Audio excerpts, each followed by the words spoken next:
Olá, pessoal, tudo bem?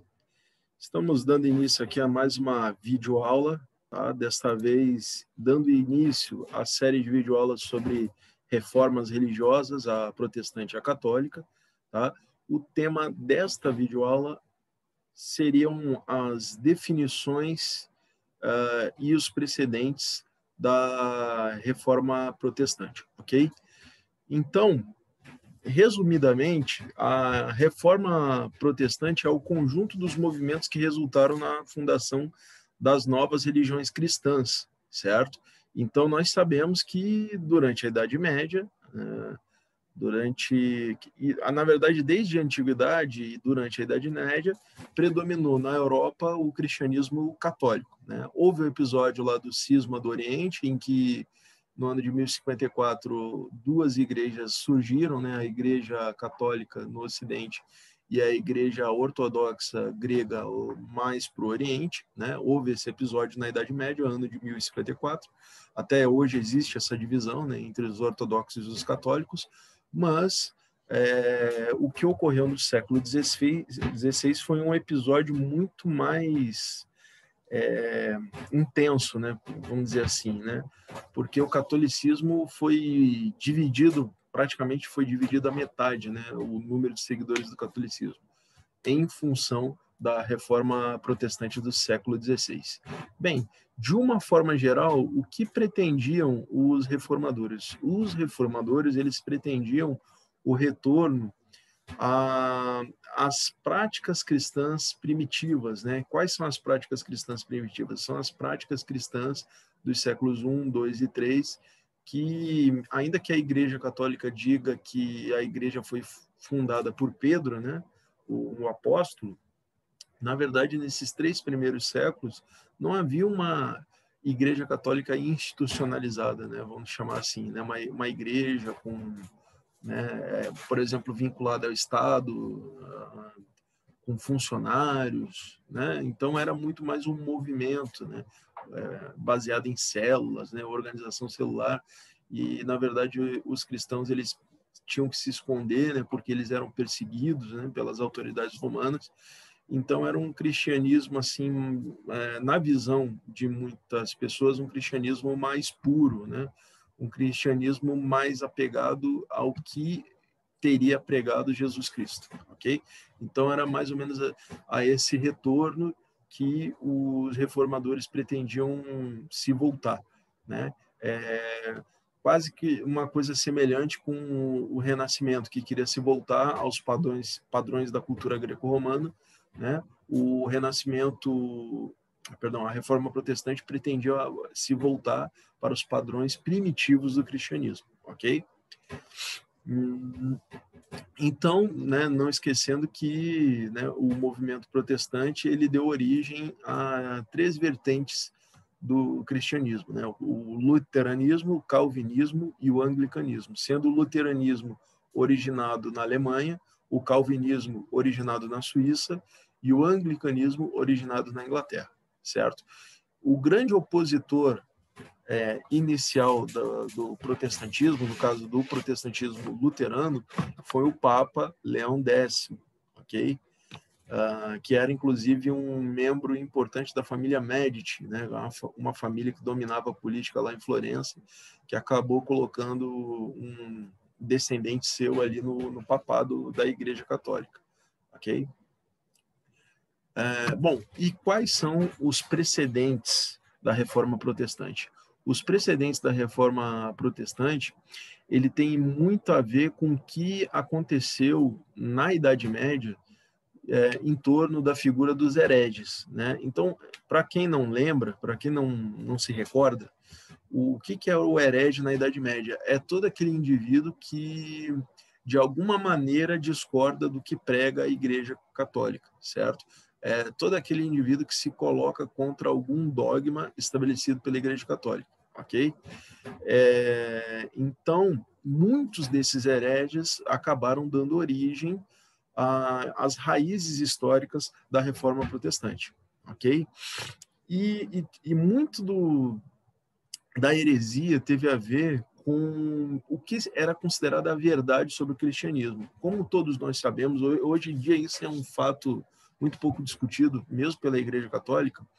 A verdade cristã, ela tem origem nos evangelhos, né? E os evangelhos, eles são, na verdade, uma transcrição de palavras de Jesus Cristo aos seus apóstolos, né? Então, os apóstolos, eles vão transmitir essas mensagens no primeiro momento oralmente, e depois alguém vai se preocupar em fazer o registro, né, dessas mensagens de Jesus Cristo, né? Sem falar que a Bíblia, né, que é o livro sagrado para os cristãos, ela é dividida em duas partes, né, o Velho Testamento e o Novo Testamento. O Velho Testamento ele ainda é mais antigo do que o Novo Testamento, muito mais antigo do que o Novo Testamento. O Velho Testamento ele vem, né, da Torá, né, que é o livro sagrado dos judeus, certo? Com exceção de alguns livros, né? É basicamente a Torá, que é o livro sagrado dos judeus, foi escrito originalmente em aramaico ou hebraico, né? E ainda tem lá o Novo Testamento, que originalmente foi escrito em grego, né? E o que acontecia? A Igreja Católica só permitia uma tradução, tanto do Novo quanto do Velho Testamento, que era a tradução para o latim, que é conhecido como Vulgata.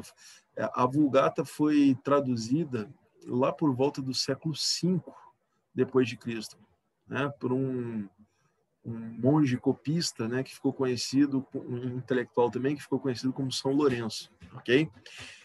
Então, a tal da Vulgata era a única tradução permitida, a tradução para o latim. Só que, detalhe, na Idade Média, o latim já era uma língua morta, né? Já na Idade Média. As pessoas não falavam mais latim na Idade Média. Não falavam inglês, português, espanhol, italiano. Também não falavam isso. Falavam dialetos locais, certo? Mas, com certeza, né, não falavam latim, ok? E aí alguns intelectuais defendiam a tradução da Bíblia para as línguas faladas pelas pessoas, para dar acesso ao que estava na Bíblia às pessoas comuns. Por quê? Porque somente as pessoas do clero tinham acesso ao que estava escrito na Bíblia. E cabia ao clero fazer uma espécie de uma tradução do que estava escrito na Bíblia para as pessoas leigas, né? As pessoas comuns, né? O leigo é aquele que não segue a religião. Enfim, e aí, é claro que a Igreja Católica ela não queria que isso acontecesse. A Igreja Católica queria manter a Bíblia no latim, certo? Que era considerada, é uma língua ritual até hoje da Igreja Católica, né? Antigamente as missas eram rezadas em latim, né? E os sacerdotes, né, os padres, eles tinham a obrigação de conhecer o latim, como muitos deles também tinham a obrigação de conhecer o grego, ok?